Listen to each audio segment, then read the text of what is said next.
Kukunin pala si Kit Jimenez ng bagong PBA team, kaya pala di pinapirma si Jalalon. Tara kwentuhan. Bagong PBA team na bumili sa Northport ang Titan Max, mukhang may bagong pasabog na dadalhin sa PBA dahil hindi gaya sa Northport, gustong maging competitive ng Titan at hindi maging farm team. Nagpapalakas sila mga idol ngayon ng lineup at ang plano nila ngayon ay pirmahan itong social media superstar na si Kit Jimenez.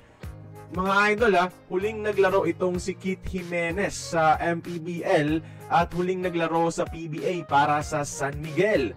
Limited playing time pero nakakapag-ambag naman kung binibigyan ng bola. At itong potensyal na ito ang nakikita ng Titan Max. Yung potensyal ni T-Rex maging next Terence Romeo at pangunahan ang kanilang guard position. Ito ang pasabog ni PBA Insider Snow Badwa mga idol na agad namang kinumpirma ni Kit Jimenez sa kanyang Facebook post. Tinatrabaho na ngayon ang PBA comeback ni Kit at tingin nyo magiging solid contributor kaya siya sa bagong team na ito. At oo nga pala, pasabog rin ni Idol Snow na lucrative o nakakasilaw sa yaman ang rewards at incentives na ibibigay ng Titan team owner kung magiging maganda ang ipapakita ng kanyang kupunan this season. Farm team no more na ba mga idol? Kayo na ang bahalang humusga.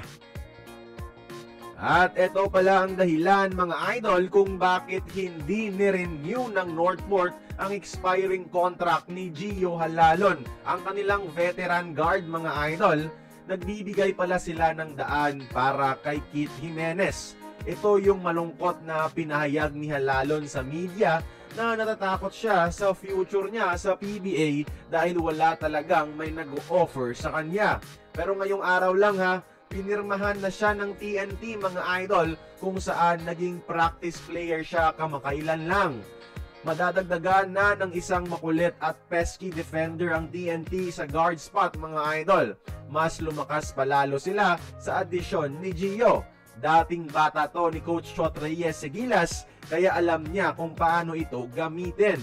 Sa dami ng mga bagong addition nila mga idol, tingin nyo magkakampyon na ba ang Talk and Text ngayong conference? Join the conversation, magkomento lamang sa ibaba.